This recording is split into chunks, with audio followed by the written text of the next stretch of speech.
Maybe you've been wondering what happened to wrestling in the city of Cincinnati.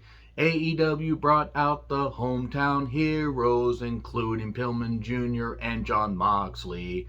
The show was layered to keep the crowd electric. Yes, they had Malachi and Dustin Rhodes kick it off. And then MJF went for the jugular by knocking the city of Cincinnati until he angered Pillman Jr. by going after all the members of his family.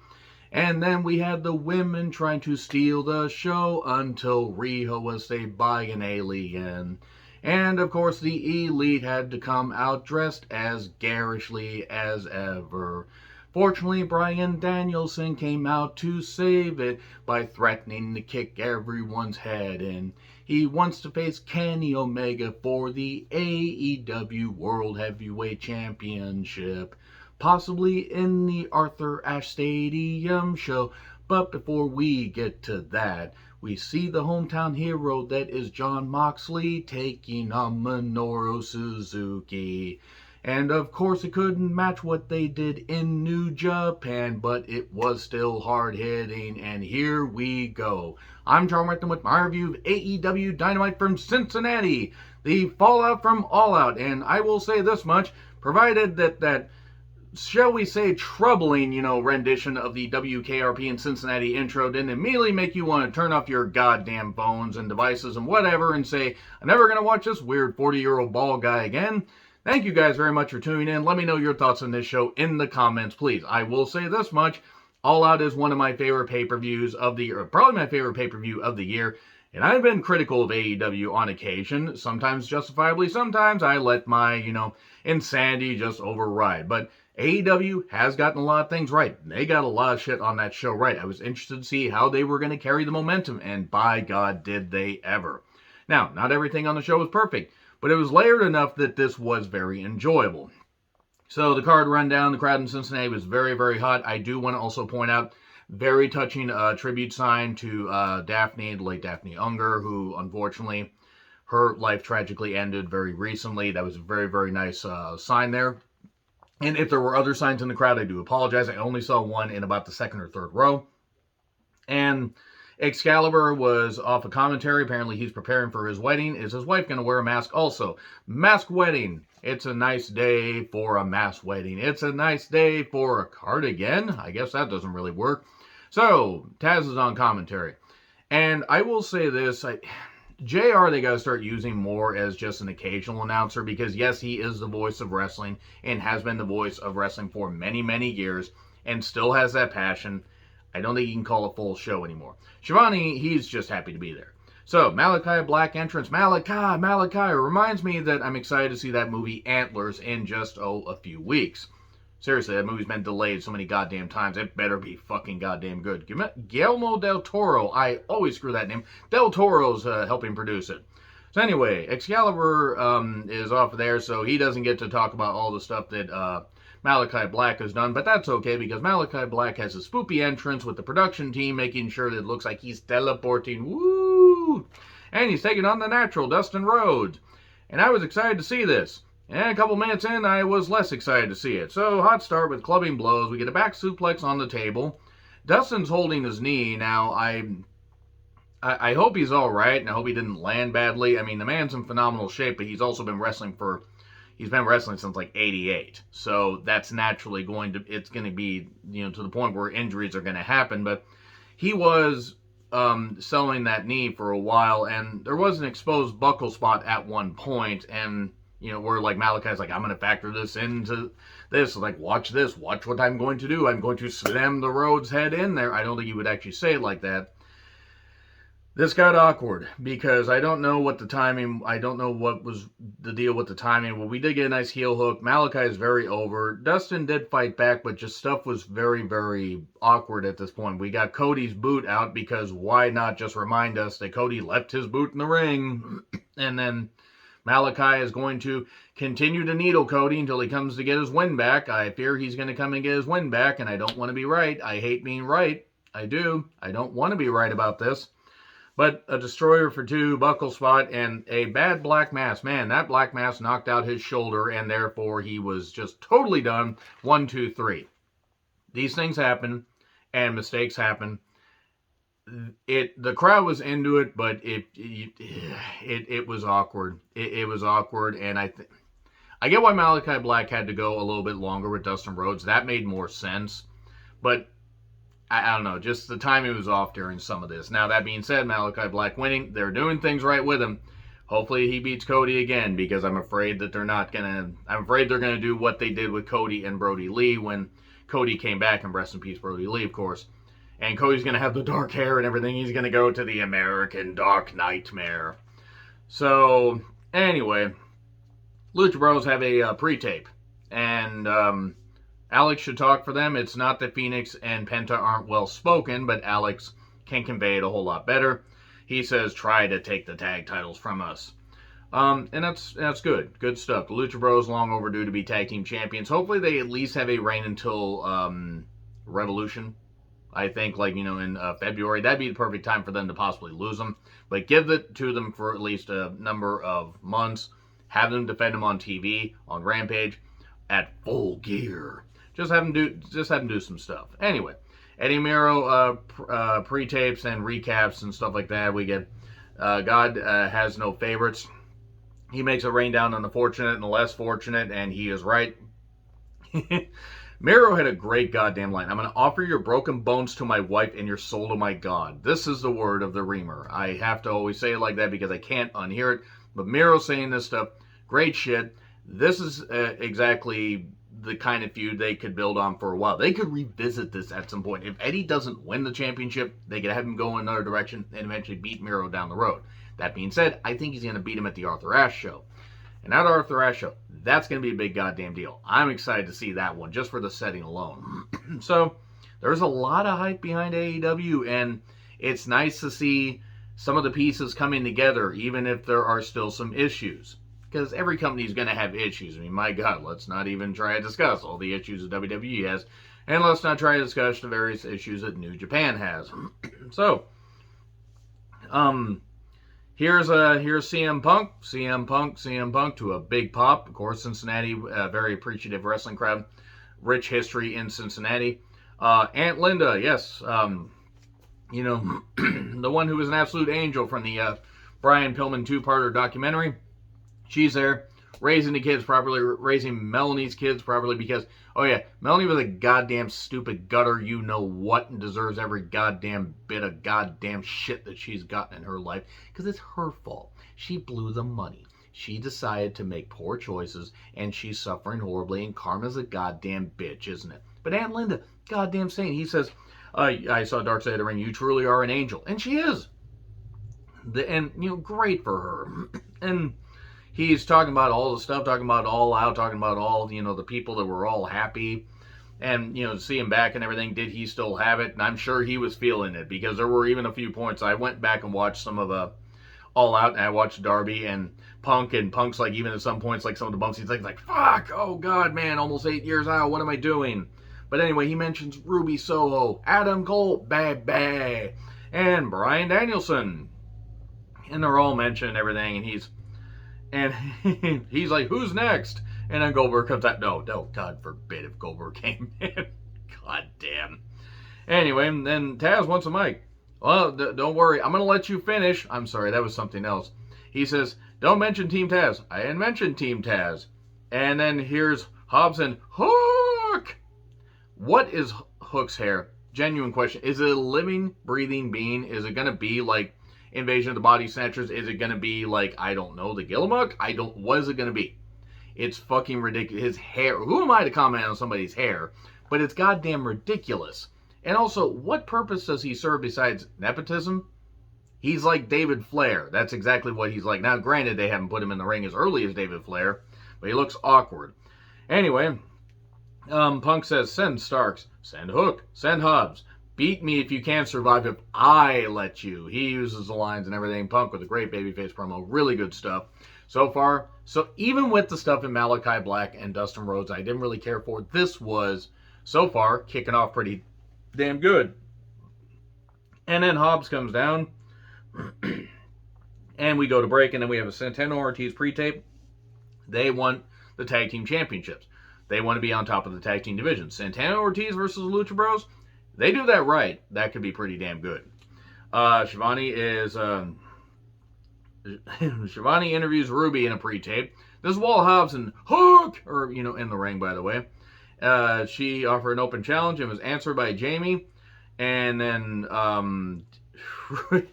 Ruby talks to Britt and Rebel and Jamie, who are just suddenly there. And Ruby says to, about Britt, I helped bring her into the business. And Jamie, sweet fucking Christ, Jamie, god damn it, just throw me, please. Anyway, I think a lot of people like to be thrown by her.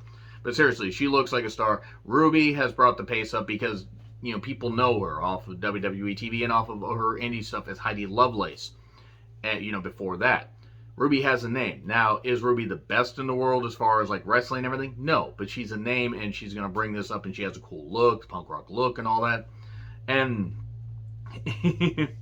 why didn't... of course, Britt did get the catering line in, spending time in catering for the last 4 years. To be fair, she's not wrong. And, of course, Ruby does say to Shivani. Shivani got targeted a lot during this. I know she's your girl, but I'm going to whip her ass. Hobbs with Hook versus, I have to say it like that because Shivani saying it like that will never stop being funny. Hobbs took on Dante Martin. Okay, here's all I gotta say. One, the catch to the dive to the post was really nice. And then Hook tries to get involved. That was adorable. Except, it was really awkward because he's like, wait, what should I do? Hair, tell me what I should do. And then Dante, using the power of his hair, because he is not Samson, dives and knocks Hobbs just loopy. Absolutely loopy. And it's not Dante's fault. These things happen. Hobbs was clearly wobbled. He weebled and he wobbled and he was falling down. He got hit with a few kicks. He hit a spine buster and he was done. He barely can make the cover. I hope Hobbs is okay. If it isn't a concussion, it's close. That was pretty bad. But hopefully Hobbs is going to be alright. Dante, they should continue to feature him. He is really goddamn good. And Hook, get him the fuck out of there. And get a haircut, hippie. So anyway, Dan Lambert is in the Scorpio Skybox, also with Ethan. And shut the fuck up chants, I believe I heard from the crowd. And Dan Lambert is a hell of a personality, I will say that much. And as far as being a passionate wrestling fan, he's a major belt collector. He's having a blast here. He is basically playing... He's basically playing Jim Cornette and every other old man yells at cloud AEW critic. But Dan, you can tell, is having a blast with this. I don't know why him managing Scorpio Sky and Ethan is supposed to make me think they're going to feature Scorpio Sky any better. Ethan is a fine athlete. I don't really give a damn about him otherwise. But they're giving him something to do. Dan Lambert's cutting promos, and that's about it. So anyway, and then we get MJF on the way to the ring and to address the fans, along with Wardlow. And my goodness, this is one of my favorite goddamn promo segments, at least in the last couple years. This is the kind of shit they should have been having MJF do for the last, how many ever number of months. I mean, they've only been on the air for about just under 2 years now, but this is the kind of shit they should have been having him do. Now, obviously, he can't cut promos he can cut promos like this all the time, but then it would get watered down because it's like, okay, you just got to keep going further and further and further, and then you have a Max Caster situation. But MJF doing this, he's just so goddamn good on promos. He was great on promos when I saw him at a couple Defy Northwest wrestling shows. And that was before he appeared at All In as the last minute addition, I think taking on Matt Cross. The whole point is MJF got it. He is, 24, 25? He is going to absolutely be a goddamn star, and hopefully he can get, the stink washed off of this Jericho feud that he tried to make work, and Jericho certainly fucking didn't, because Jericho's a goddamn idiot. But he says he beat Jericho, but because of extreme bias towards me, I lost and everything, calls it shit natty, because it's just good. Just really good. Yes, people could say, oh, cheap heel, he's not the best heel in wrestling. I think he's the best heel in wrestling. I think he is. I think he is, because it's probably him and Roman Reigns, if we're really being perfectly honest. I never thought I'd say that about Roman Reigns, about a year ago. But MJF, as far as promos, him, Punk, and a couple others, best promos in wrestling. When he's on, nobody can beat him. Really, really, really good shit. he he says, "Oh, but MJF, that's cheap heat and everything." He just mentioned all the people on Twitter. It's really good. He would cut down his fans too, but it's not fair. He calls it the Midwest because everything in it is mid, and it's just so funny. It's so fucking good. He's encouraging them to jump, the fans to jump the guardrail and everything. You're all cowards, and then he sees Aunt Linda. He goes after Aunt Linda. He goes after the Pillman family. He says, and Pillman's, I believe, sister, or no, daughter was there. I'm sorry, his daughter was there. Says, "I'm sorry, 16 and pregnant? Is your dad the father of your baby?" Like, jeez. Please, more MJF like this. Please, just give him his own talking segment. Why has he not had a Piper's Pit or something like this for a while where he could just cut everybody down? This is exactly how you would build feuds and stuff like that. This is everything that MJF should have been goddamn doing. And she says, "I'm Brian Pillman's daughter. That certainly would explain your vile looks." I'm gonna have to watch this again because it was just, I had to watch this twice. Because it was so goddamn good. Pillman Jr.'s here in a Bengals jersey. He eventually got it, but he had to calm down a little bit because you could tell he was excited to be among the Cincinnati faithful and everything. And he says, "We breed badasses like Brian Pillman, John Moxley. Welcome to the jungle. We've got fun and get no." But I guess that's the saying there in Cincinnati. I'm not really that familiar with that stuff. But anyway, the best line, well, actually, one of the two best lines. He's, your drug addicted mother, Methany. And that got Pillman upset. And I will say this much right now, that Melanie Pillman, when she is no longer here, I will cheer because she's a vile human being, goddamn incarnation of evil, and I don't feel bad for her at all. But Methany, I wish I had thought of that. That was great shit. That was really, really great shit. And Pillman Jr. gets in the ring. He's hiding behind Wardlow, being the cowardly heel and everything. And he says, "Your mother could have birthed, 500 second-generation wrestlers, but she forgot to do she forgot to do with you what she did with all the other prospects, and that's swallow." Such good shit. He's like, "Well, wait, Wardlow, are you going to help me like you did on Sunday? Sit in the corner and look pretty." I don't know whether teasing MJF and Wardlow breaking up is like the 5th time they've done this shit. But then, "Pillman, if you don't get out of my ring right now, I'm going to do what your mother should have done 28 years ago. I'm going to abort." Boom! He's attacking him. Wardlow's like, "Oh shit," throw him off and everything, kind of being reluctant about it, and then eventually attacking him. And then Griff comes down, and Griff gets laid out immediately. And I like Griff Care, so I'm not knocking, but this is how it should have been. He got hit with the ring. Fist the ring. The diamond ring, the diamond battle royal ring, I believe is what it is. The king of the battle bull ring. And, yeah, then Pillman's all over his fallen tag team partner and stuff like that. And then Moxley pre-tape on Suzuki. Once again, this MJF Pillman Jr. stuff, fucking brilliant. One of my favorite moments on any wrestling program all goddamn year. Probably my favorite promo segment. Just really fucking good. Ruby Soho versus Jamie Hayter with Britt and Rebel. Once again, Jamie, very distracting. Ruby, great look. And I would have put Ruby versus Rebel. And I know that Rebel maybe, is having like some issues as far as carrying long matches and everything, but they just brought Jamie in recently. I wouldn't have had Jamie take a loss so soon. I definitely wouldn't have had Ruby take a loss, but it was what it was. Ruby does eventually. I don't know what the Poison Rana counter thing was supposed to be. It was really, really awkward, but she does hit the, I believe, destination kick. It was called the detonation kick. 1, 2, 3.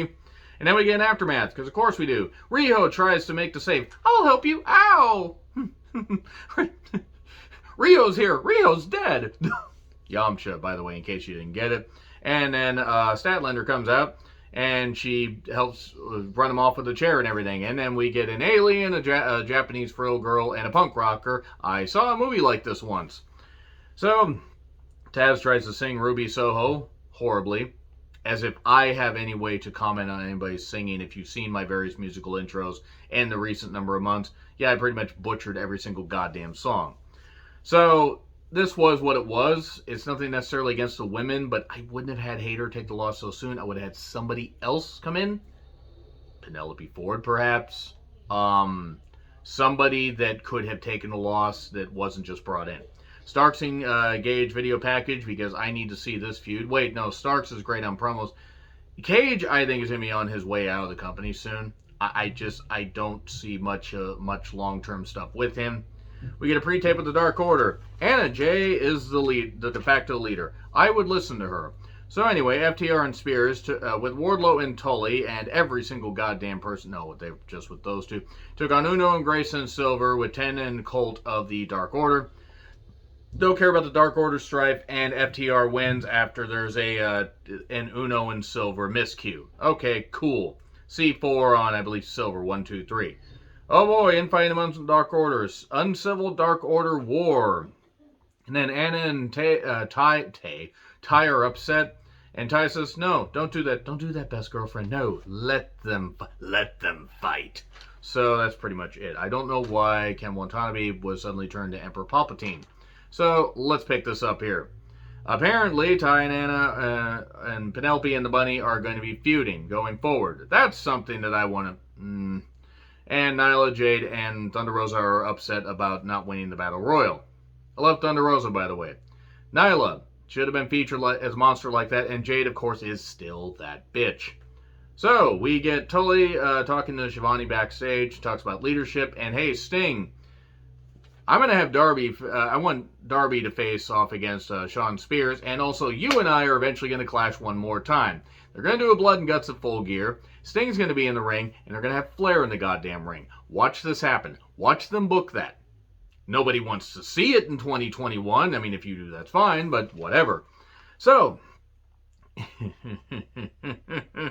Sammy has some flashcards during the break with Summer Memories. Summer Memories lasting so fast, or passing so fast.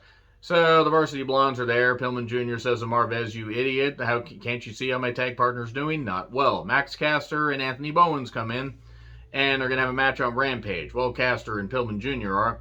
And then Pillman Jr. and MJF are also going to face off in the Arthur Ashe Stadium show. Caster tries to offer flowers, and Pillman Jr.'s upset, throws the flowers on the ground.